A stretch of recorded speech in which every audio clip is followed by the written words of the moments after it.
자, 안녕하십니까. 또 이어서 보도록 하겠습니다. 자, 여러분들 교재에 보면 국어 2의 파트. 자, 한국어의 특성으로 맞지 않는 것은 뭐냐. 자, 요즘에 최근에 와서 국어의 특징을 묻는 문제가 상당히 심히 잘 나오고 있죠. 국어의 특징. 국어의 특징 문제입니다. 자, 국어의 특징 크게 이제 세 가지로서 정리하고 있죠. 그래서 의문상 특징이다. 그 다음에 형태상 특징이다. 문법상 특징이다. 이렇게 해서 그렇게 세 가지 경우가 있습니다. 대체적으로 의문상 특징은 자음과 모음에 관련된 내용이 나오면 의문상 특징. 형태상 특징 같은 경우에 있어서는 우리가 좀 더 외우기 쉽게 하기 위해서 보면 말과 형태상 특징은 말과 어가 나오면 형태상 특징이다. 말과 관련돼서는 높임말이 발달되어 있다. 어와 관련돼서는 대체적으로 상징어가 발달됐다. 감각어가 발달했다. 친족어가 발달했다. 외래어가 많다. 자, 이런 것들이 대체적으로 형태상 특징이라 볼 수 있겠죠. 따라서 그렇게 좀 알아두면 되겠고요.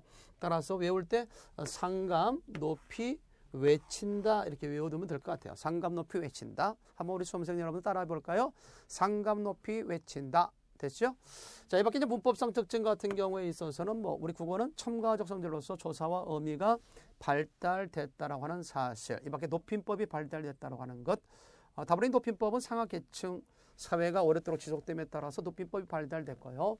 여기에 이제 높임법이 발달하게 된 가장 대표적인 그런 어떤 사상적 배경은 유교를 들 수 있습니다. 유교. 이런 점에서 우리가 좀 생각해 볼 수 있을 것 같고요. 또 하나 우리가 기억할 수 있는 가운데 대략 주어 플러스 목적어 다음에 뭐다는 점 서술어, 주목서와 관련돼서 이야기할 수 있다는 것도 또한 수식어 다음에 피수식어. 그래서 피수식어는 앞에 꾸며주는 말이 앞에 오죠. 그래서 수식어 플러스 피수식어라고 하는 것도 기억을 해둘 필요가 있습니다. 이러한 기본적인 어떤 내용들에 대해서는 여러분들의 교재 하단에 문제와 연계된 이론 요약 부분에 제시해 놨으니까요. 참고해 둘 수 있도록 하기 바랍니다. 자, 그렇다면 문제를 보면서 한국어의 특성으로 맞지 않는 것은 뭐냐? 한국어는 첨가이므로 접사나 어미가 발달되어 있다. 첨가어 빗줄자 해둬야 되겠죠. 우리 국어는 형태상 첨가어에 속한다. 근데 영어나 불어 같은 경우는 그런 어떤 어형의 변화를 통해서 문법적 관계를 드러내는 것으로서 굴절어라고 한다면 우리는 조사와 어미 같은 문법적인 어떤 형태소가 있어서 그 말을 결합시켜줌으로써 문법적 관계를 달리하기 때문에 이와 같은 것을 우리는 첨가어적 성질이다라고 얘기할 수 있겠습니다. 자, 이 밖에 한국어에는 주어가 잇따라 나타난 문장 구성이 가능하다. 영수가 철수가 적이 온다. 이렇게 주어가 연거푸 나올 수 있죠. 이 밖에도 우리는 영수는 철수가 밥 먹는 것을 보았다 할 때 이렇게 같이 영수는 철수가 이렇게 주어가 연거푸 나옴을 확인할 수 있습니다. 한국어에서 관형은 항상 체언 앞에 온다. 관형은 항상 체언 앞에 옵니다. 체언 앞에 오는 것이 특징이죠. 한국어의 관형사는 형용사처럼 활용한다 라고 되어 있습니다. 우리가 설리 보면 우리가 품사에 관련돼서 나중에 더 한번 살펴볼 기회가 있겠지만 활용한다는 것은 어간과 어미로 나눠진 상태에서 어미의 변화를 통해서 여러 가지 문법적 관계를 나타내는 것을 활용이라고 하거든요. 그럼 우리 국어에서 활용할 수 있는 것은 뭐냐? 대체적으로 어간과 어미로 나눌 수 있는 것은 뭐냐? 다시 말해서 이렇게 말하면 그것은 주로 동사나 형용사나 서술격 조사 뒤에 품사 파트에서 좀 이야기를 하겠습니다. 그러면 동사 같은 거, 그 다음에 형용사, 그 다음에 서술격 조사가 있죠. 서술격 조사.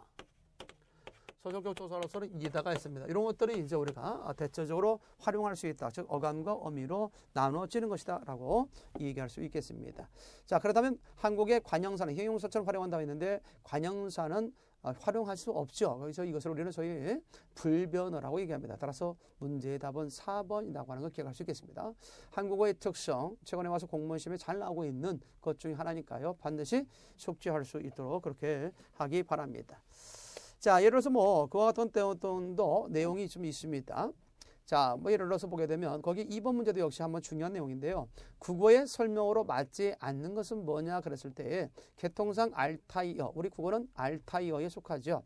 자, 이런 알타이어에 속한다라고 하는 거. 이 알타이어에 속한다는 점에서 본다면 이것과 관련해서 대체적으로 알타이어족에 속하는 거, 이쪽에 이제 북쪽이고 남이다.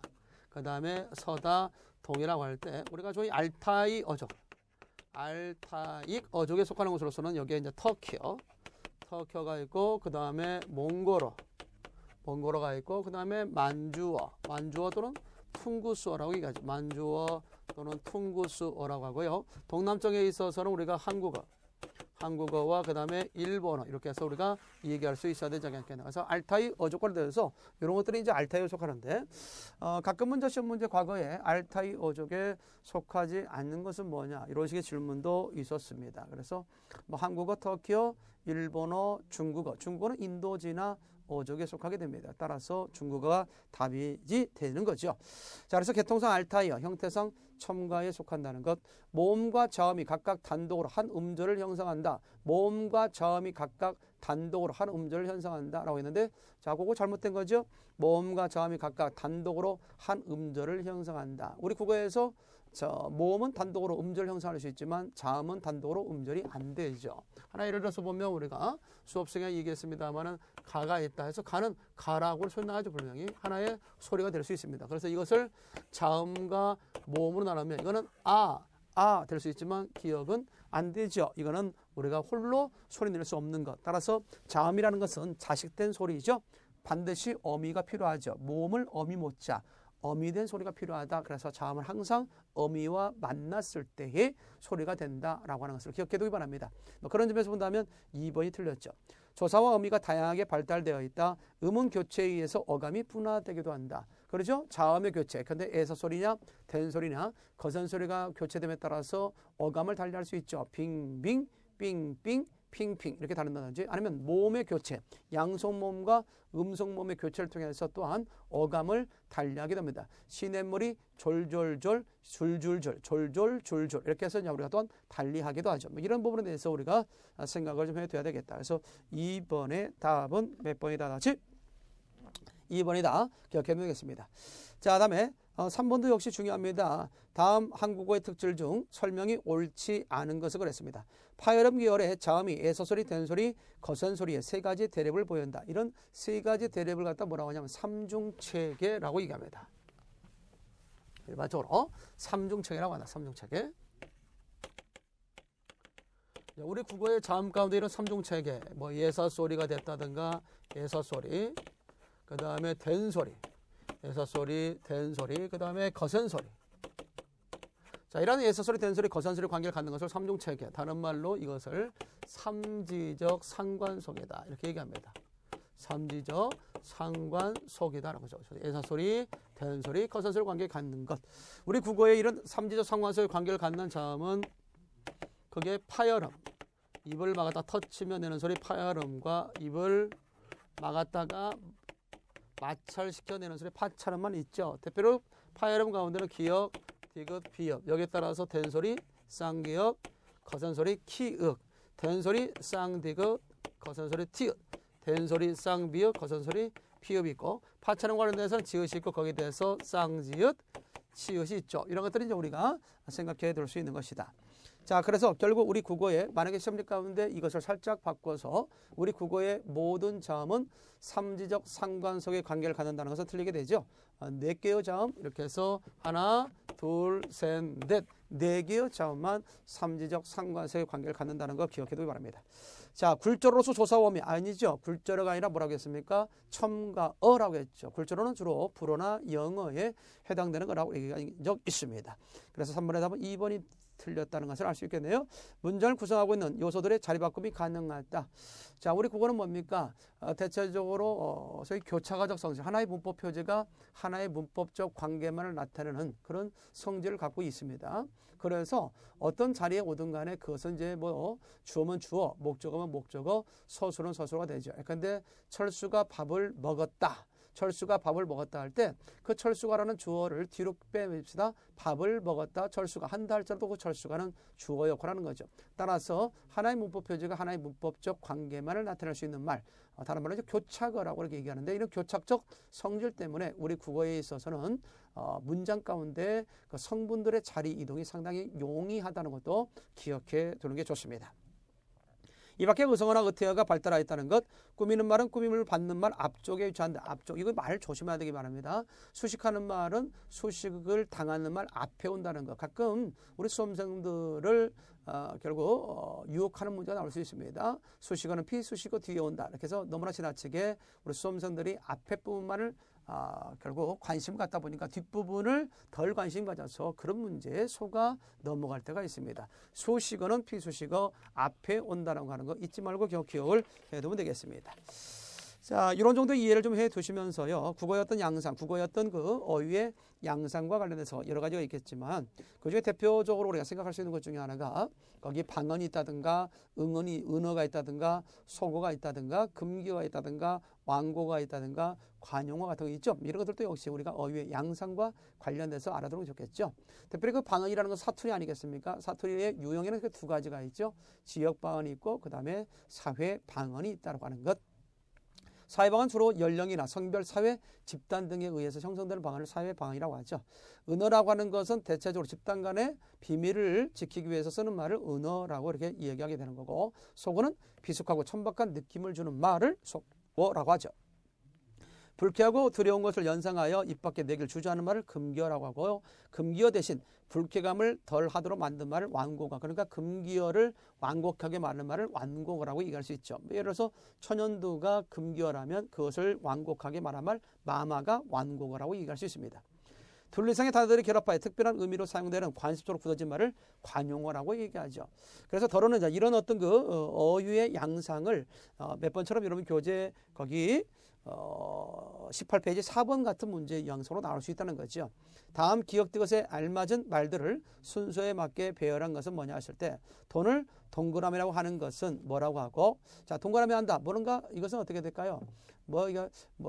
대체적으로 비밀을 갖다 지키기 위한 말은 아니라 볼 수 있겠죠. 어떤 속된 말이라 볼 수 있겠죠. 점잖은 사람이 있으면 점잖지 못하게 느껴지는 말. 그래서 대체로 보면 속어에 좀 가깝고요. 입을 주둥아리, 시골 사람을 갖다 촌놈이라는 등 점잖지 못하고 어떤 천한 말이라고 됐죠. 요거는 좀 더 뭐에 가깝냐면 욕에 가까운 말을 우리가 소위 비어. 그래서 속어는 속된 말, 또는 비어는 욕에 가까운 말. 그래서 합쳐서 비속어라고 하지만 좀 더 구체적으로 이것을 나누어서 말하면 대체적으로 점잖은 사람이 있으면 좀 점잖지 못하게 느껴지는 속된 말은 대체적으로 속어라고 한다면, 욕에 가까운 말은 비어라고 얘기할 수 있다는 것이요.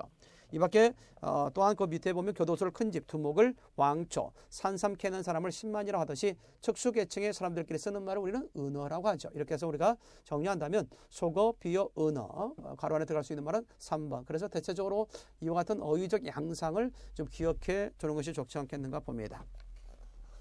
이 밖에 이제 국어라고 하는 것과 관련돼서 우리가 생각한다면, 국어라고 하는 것은 대체적으로 국가를 갖다 배경으로 해서 그 국민 대다수의 통용어가 되는 동시에 국가 통치상의 공식어를 국어라고 하죠. 그래서 아울러 좀 우리가 그 5번 문제를 보면서 기억해야 될 것은 국어의 체계 속에 속하는 거예요. 5번 문제와 관련돼서 본다면 거기에 국어의 어떤 체계 속에는 어떤 것들이 들어갈까? 국어의 체계 속에. 자, 일반적으로 국어의 체계 속에는 이렇게 세 가지 정도 기억하면 되겠어요. 고유어가 들어간다든지, 그 다음에 한자어가 들어간다든지, 그 다음에 외래어가 들어간다든지. 이것이 이제 국어의 체계 속에 속하는 거죠.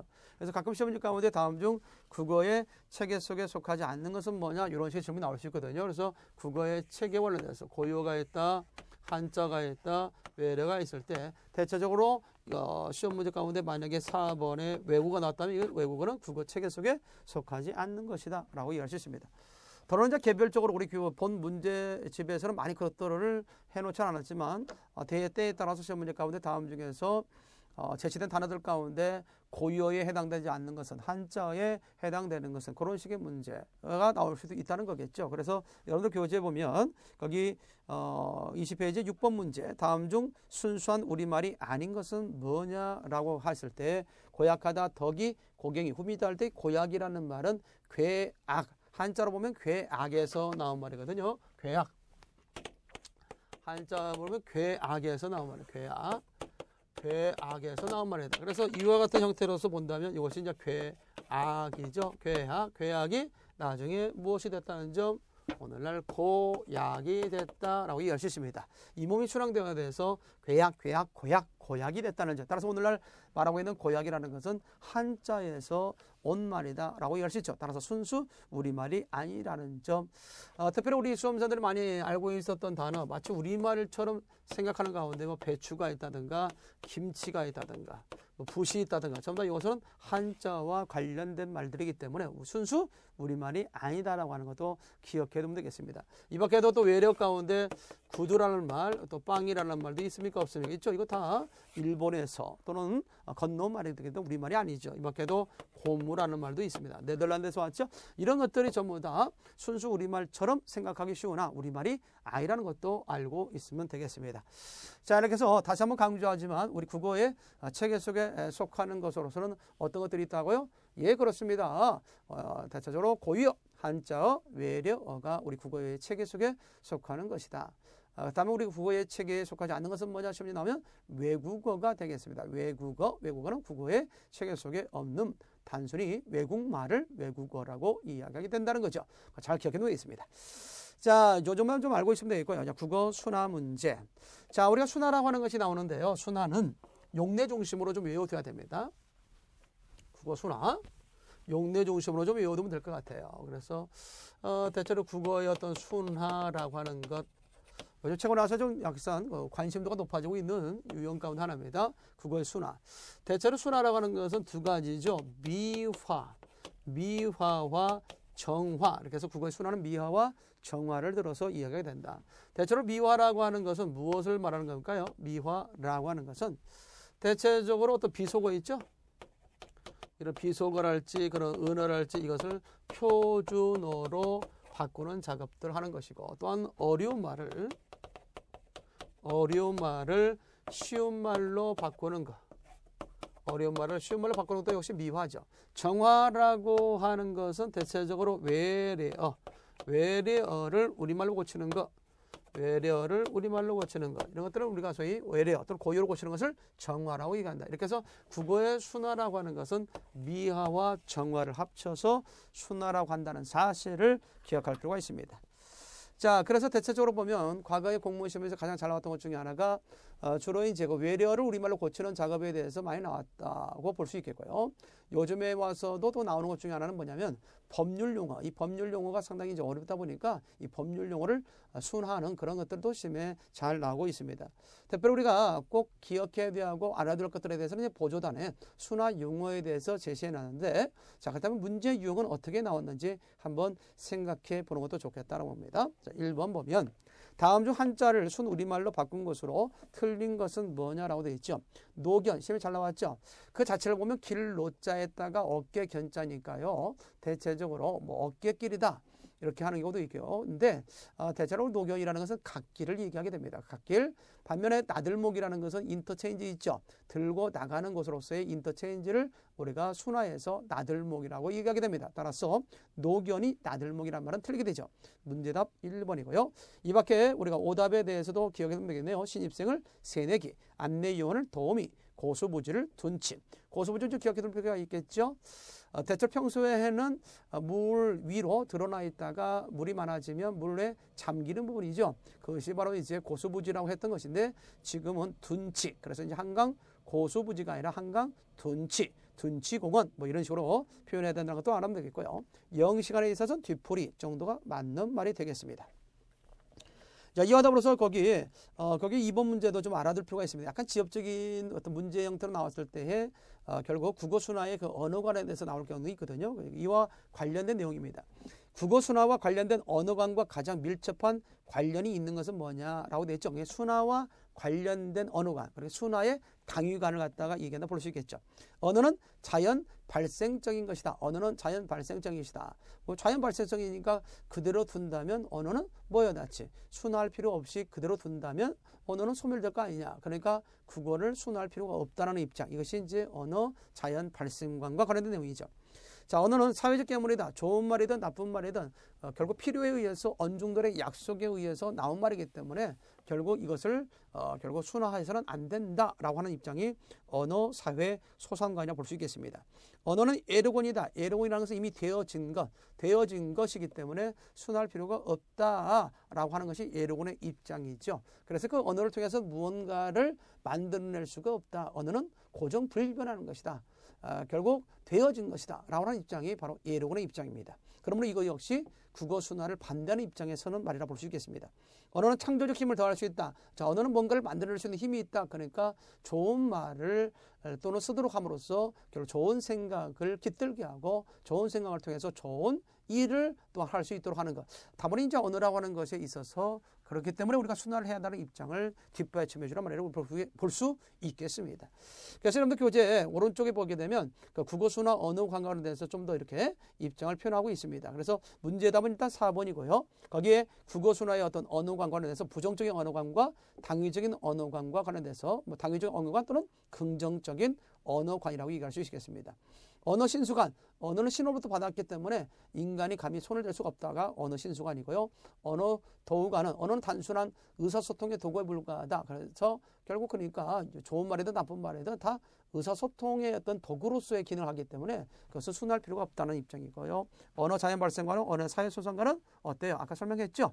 이 밖에 당위적인 언어관, 긍정적인 언어관, 즉 국어 순화를 해야 한다는 입장에서의 그런 당위적인 언어관은 언어 사상 형성관, 언어 사상 일체감과 관련됐다고 얘기할 수 있죠. 언어 사상 형성관은 언어는 사고와 행동의 모체이며 산민족 정신이요 집단적 창조력을 지닌 것으로 부단히 다듬어야 향상 발전해 가야 한다는 언어관을 소위 언어 사상 형성관이고요. 언어는 이성에 근거하여 스스로 발전을 계속하는 것으로서 사상의 구체적인 모습이요 인간의 선천적 능력을 보는 언어관이 언어 사상 일체관이다. 따라서 그 사람이 하는 말을 통해서 그 사람을 판단하게 되죠. 따라서 말하는 것을 통해서 그 사람의 어떤 인격적 정도를 판단할 수 있기 때문에 우리가 좋은 말을 갖다가 쓰는 것 상당히 중요하다고 이해할 수 있겠습니다. 좋은 말을 쓰는 것은 좋은 생각을 깃들 수 있다고 하는 것. 따라서 언어 사상 형성관, 언어 사상 일체관과 관련돼서 이것들은 다분히 국어 순화에 있어서의 그런 어떤 긍정적인 언어, 국어 순화를 해야 한다는 입장을 뒷받침해준 언어관이라 볼 수 있겠고요. 그 박스 좀 위에 보면 에르곤에 대해서 에네르게아가 있습니다. 에네르게아는 사상을 표현하기 위해서 끊임없이 되풀이되는 정신활동을 에네르게아라고 하는데 대체적으로 독일식 말인데 영어로는 에너지와 관련되어 있죠. 따라서 무언가를 만들어낼 수 있는 힘이 있다. 언어는 힘이 있다라고 하는 것. 그래서 국어 순화를 해야 된다는 입장이죠. 이것은 에네르게아는 국어 순화의 당위관적 입장을 얘기하는 것이고 에르곤은 국어 순화의 부전관과 관련된 말이라는 것. 다시 한번 기억해 두면 되겠습니다. 대표는 이제 그 국어 순화의 문제는 일본어들이 상당히 식민지 생활을 많이 했기 때문에 우리가 36년이라는 어떤 식민지 생활 속에서 우리 곳곳에 이런 일본어들이 상당히 뿌리박혀 있는 걸 볼 수 있습니다. 그래서 계속해서 순화 작업을 하고 있는 거죠. 뭐 예를 들어서 3번의 문제를 보니까 다음 중 일본어나 일본식 한자가 아닌 것끼리 짝지어진 것은 우리는 식당에 들어가서 안 하고 한 사라, 안 하고 라는 말이 있죠. 안 하고 한 사라를 시켜 먹었다. 안 하고라는 말과 사라라는 말 있지 않습니까? 이것도 우리가 곰장어 또는 우리가 보길 때 사라라는 것은 어떤 접시 다 일본 말이라고 볼 수 있죠. 와사비도 마찬가지죠. 와사비. 고추냉이와 관련돼서 우리가 또한 이것도 일본 말이죠. 매웠던지 권색 유토를 벗었다 할 때 권색이라는 말도 일본식 감색 정도로 바꿔야 되겠고요. 우리나라 따끈한 정종, 정종은 일본에 있어 술이죠. 정종을 한 곱부, 이것도 마찬가지죠. 일본식 말 컵과 관련돼서 자 마지막으로 국수 한 사리를 시켜 먹었다 할 때 여기서 우리 보게 되면 어때 살이라는 것은 우리가 어떤 실이나 국수에서 발을 얘기할 때 살을 갖다 얘기하는 것이니까 그렇다면 이것은 우리말이죠.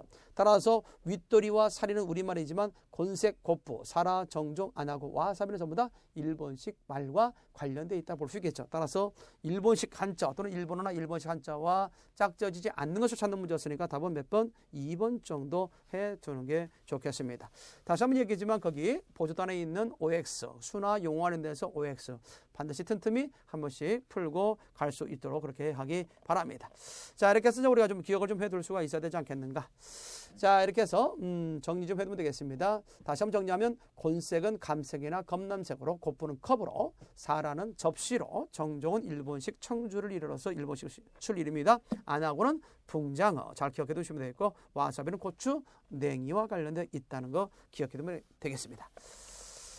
자, 이 밖에 우리 기억하시는 가운데 거기 4번도 역시 알아둘 필요가 있습니다. 다음 글에서 알 수 있는 표준어 기능. 요거 표준어 기능이 문제죠. 특히 표준어 기능은 밑에 문제와 연관된 내용에서도 정리되어 있습니다. 통일의 기능, 우월의 기능, 준거의 기능, 독립의 기능이 있다. 특히 그 의사소통의 문제가 나오면 통일의 기능, 따라서 표준어의 기능과 관련돼서 시험문제 떴다. 그러면 대체적으로 통일의 기능이다라고 생각할 수 있겠습니다. 그래서 퍼뜨고 와서 만무라 아따 어디게 묵다가 있다요. 아바 반물하니까 무시를 찾노. 무시가 뭐라요. 어때 서로 의사소통이 안 되고 있죠. 그렇기 때문에 서로 사투를 갖다 쓰고 있기 때문에 이러한 양상이 벌어졌다라고 볼 수 있겠죠. 그러므로 이와 관련된 언어적 기능은 바로 뭐라고 하세요? 그 표준어 기능은 통일의 기능이다라고 얘기할 수 있겠습니다. 자, 이렇게 해서 통일의 기능, 우월의 기능, 중거의 기능, 독립의 기능과 관련돼서 기억을 해둬야 된다. 이 중에서 가장 대표적으로 시험에 나오는 것이 바로 통일의 기능이다. 그래서 표준의 기능 또 한번 살펴보고 가도록 하기 바랍니다. 자, 5번과 관련돼서 한번 더 풀어볼까요? 5번. 국어 순화 사례를 잘못 제시한 것은 뭐냐 그랬을 때 오늘 아침 이딸은 접촉사고로 차가 많이 밀렸다라고 할 때 이거 이딸은 조심하기 바랍니다. 자, 우리 수험생들이 가장 또 어려웠던 부분 가운데 하나인데 같이 이제 우리가 쓰는 말 가운데 약간 뉘앙스의 차이는 있어도 뭐 이따르다란 말이 있고 그 다음에 이달다란 말이 있습니다. 이때 활용할 때 조심해야 할 것 중에 하나는 이따르다의 활용형은 이따른이 되겠고 이달다의 활용은 니은 앞에 니을이 탈락하니까 이것의 활용은 이탄이 됩니다. 그렇기 때문에 이 부분에 대해서 주의해야 되는데 자칫 이것을 갖다가 어떻게 하는 사람이 있어 이딴이라고 잘못 소리 난 대로 적는 경우가 있다는 거죠. 그래서 이 부분에 대한 활용 형태를 잘 써야 되는데 그러므로 문제 1번에 있어서 오늘 아침 이딸은 접촉사고로 차가 많이 밀렸다 해서 오히려 순화해서 잘못된 거죠. 이것은 그대로 이딸은 맞는 표현이죠. 그는 화가 난 상대를 센스 있게 눈치 있게 한강 고수보지 둔치 그는 우리 회사의 지분을 38% 가지고 있다. 목 맞지 않습니까? 그래서 5번의 답은 1번 정도 해결해 주는 게 좋겠다. 자, 이 밖에도 하나만 더 볼까요? 예, 그거 있습니다. 자, 7번 문제 보니까 다음 중 외래어를 순화한 것으로 틀린 것은 뭐냐 그랬습니다. 이번 전시의 콘셉트, 자, 외래어를 사용했죠. 그래서 관념이라기보다는 이든 콘셉트는 어떤 주제 또는 어떤 개념 또는 어떤 주된 생각 정도로 순화할 수 있죠. 따라서 1번이 여기서 잘못됐음을 알 수 있습니다. 이 제품은 정상 제품인 것처럼 가짜 라벨이 붙어 있다라고 할 때 라벨, 상표 맞죠. 이 밖에 이것이 사회 지도청에서 기대하는 진정한 노블레스 오블리주가 아닐까. 자, 지도청의 도덕적 의무 맞지 않습니까? 노블레스 오블리주. 자, 사건의 실마리를 풀기 위해서 화재 시뮬레이션을 실시한다 할 때 모의 실험. 이게 맞죠? 자, 그렇다면 문제의 답은 몇 번에 닿지? 1번이 가장 옳은 내용으로 될 수 있다는 겁니다. 이런 식의 문제도 역시 우리가 관심을 갖고 알아둘 필요가 있지 않느냐 생각됩니다. 특별히 그 한자에 대한 어떤 순화된 용어가 뭐 지난 우리가 서울시 7급 그 보조단어 팁 관련 문제에도 제시가 되어 있습니다만 그 밑에 8번 문제 한번 보도록 한다면 다음 중 한자의 풀이가 틀린 것은 뭐냐 그랬을 때 미상불 아닌 게 아니라 과현 맞는 말이죠. 언필증 이른바.